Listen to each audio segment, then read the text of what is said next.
रहीम अस्सलाम वालेकुम। क्या हाल है आप लोगों का? उम्मीद है सब ठीक ठाक होंगे और हम भी ठीक हैं।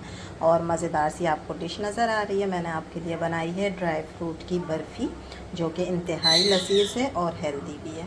ज़रूर ट्राई करें। आसान सी रेसिपी है, झटपट तैयार होगी घर में और आपको बिल्कुल फ्लेवर जो है ना वो बाज़ार जैसा इसके अंदर मिलेगा। तो हम तैयार करते हैं और लुक देखें इसकी कितनी ज़बरदस्त है। ठीक है, लुक से ही आपको इसके फ्लेवर का अंदाज़ा हो जाएगा कि ये कितने मज़े की है। और अगर मैं आपको इसका कट करके दिखाऊं तो बिल्कुल जिस तरह से हम खोया खाते हैं, ठीक है, बिल्कुल वो इसका लुक आएगा और खाने में इंतहाई मज़ेदार। ठीक है।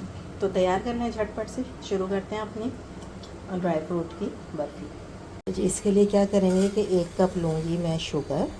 ठीक है, ये चाय का जो कप होता है रेगुलर, ये मैं लूँगी और इसको हम करेंगे मेल्ट पहले चीनी को। अच्छा, डालते इसके अंदर ना बहुत ज़्यादा चम्मच चलाने की ज़रूरत नहीं है। आप देखेंगे ये थोड़ा थोड़ा सा नीचे से ये इस तरह देखें पानी छोड़ना शुरू कर दिया शुगर ने। ठीक है, तो ये पहले पानी छोड़ेगी अपना, उसके बाद फिर हम इसको जो है वो कलर देंगे और हल्की आंच रखनी है क्योंकि हमने चीनी को जलाना नहीं है। देखें साइडों से भी पानी चीनी ने छोड़ना शुरू कर दिया।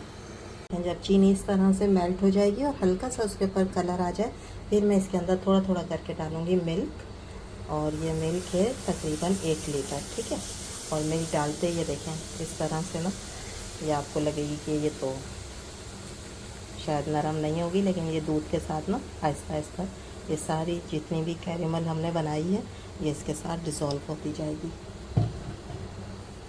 थोड़ा थोड़ा इसलिए डाल रही हूँ दूध तक क्योंकि एकदम ऊपर आ जाता है ना उबल के। ठीक है, ये देखें ये इस तरह हो गई है, लेकिन ये दूध में अच्छी तरह मिक्स हो जाएगी। ये देखें चीनी जैसे जैसे मिक्स हो रही है ना दूध के अंदर, दूध का कितना प्यारा कलर आता जा रहा है। ठीक है, ये थोड़ी सी रह गई है, ये और मेल्ट हो जाए फिर हम इसके अंदर बाकी चीज़ें डालेंगे। देखें जी, सारी चीनी जो मेल्ट हो गई है उसके बाद दूध का देखें कितना ज़बरदस्त कलर आया है, जैसे हमने इसके अंदर बहुत सारा मावा डाल दिया है। ठीक है, और ये मावे के बगैर लेकिन मावे जैसी बनेगी मज़ेदार सी। अब मैं इसके अंदर डालूँगी 4 से 5 मैंने लिए थे ब्रेड के बड़े वाले स्लाइस, उनको मैंने इस तरह टुकड़े कर दिया था, वो मैं इसके अंदर डालूँगी। और इसका जो साइडें होती हैं ना ब्रेड की, वो भी मैंने कट नहीं करी हैं, वो भी मैं इसी के अंदर डाल दूँगी और ये ऐसे ही सारा पक जाएगा। ठीक है, ये मैंने लिए थे 4 बड़े वाले स्लाइस, अगर आपके पास छोटे हैं तो आप ज़्यादा लेंगी। ठीक है, और 1 लीटर दूध है और 1 कप शुगर है जिसका हमने कैरेमल बनाया था। ठीक है, अब इसको थोड़ा सा दूध में नरम करते हैं पहले ब्रेड को। देखें ब्रेड नरम होना शुरू हो गई है और ये हल्की आंच पे ही बनानी है। ठीक है, जब तक ये इसके अंदर थोड़ी सी मेल्ट हो जाए दूध के साथ ब्रेड, जब तक हम करते हैं। ड्राई फ्रूट हैं इनको मैं ग्राइंड करूँगी, इसके साथ मैंने ये छोटी इलायची भी ग्राइंड कर लूँगी। 6 से 7 छोटी इलायचियाँ हैं और ये बादाम हैं तकरीबन 1.5 टेबल स्पून के बराबर, और इतना ही काजू हैं और थोड़े से पिस्ताशियो हैं। ठीक है, इनको मैं अच्छा सा ग्राइंड कर लूँगी। थोड़े से दाने रहें लेकिन मोटे मोटे टुकड़े नहीं होंगे इसके। ठीक है, ये देखें जो मैंने फाइन सा पाउडर बनाया ना, ये हम इसके अंदर डाल देंगे। ठीक है, आधा कप के बराबर ये नारियल मैं इसके अंदर डालूँगी। जो बुरादा आता है ना नारियल का क्रश किया हुआ, ये हम इसके अंदर डालेंगे। इसको मिक्स कर लेते हैं अच्छे से सारी चीज़ों को। ये देखें ये इतनी मज़ेदार आपकी बर्फ़ी तैयार हो रही है ड्राई फ्रूट के साथ, और जो भी खाएगा ना वो फील ही नहीं कर पाएगा कि इसके अंदर आपने ब्रेड भी डाली है। और कलर आप चेक करें अभी से कितना ज़बरदस्त आ गया, खुशबू बहुत अच्छी आ रही है क्योंकि मैंने छोटी इलायची को भी इसी के साथ पीस लिया था। बस अब मैं इसको पकाती हूँ।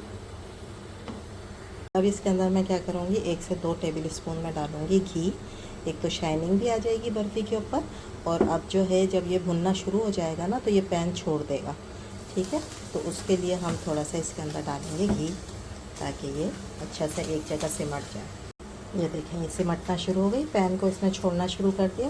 ठीक है, बस इस पर ही हम इसको बंद कर देंगे फ्लेम को। ठीक है, और इसको हम डालेंगे जमने के लिए। जमाने के लिए मैंने इस तरह की एक डिश लेकर ना इसके अंदर बटर पेपर लगा दिया और उस पर हल्की सी चिकनाई भी लगा दी है। ठीक है, अब हम इसके अंदर डालेंगे।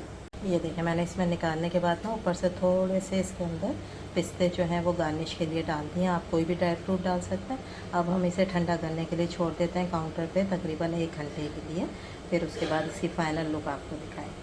देखें जी ज़बरदस्ती हमारी जम गई है, 1 घंटा हो गया। ठीक है, अब हम इसको जिस तरह के भी आप चाहते हैं उस तरह के कट इसमें लगा लें। ये देखें इतनी मज़े की है, इतनी ज़बरदस्त है और जैसे मुंह में ना घुल जाने वाली। ठीक है, इस तरह से मैं लगा लूँगी कट और फिर आपको दिखाते हैं इसको डिश आउट करके।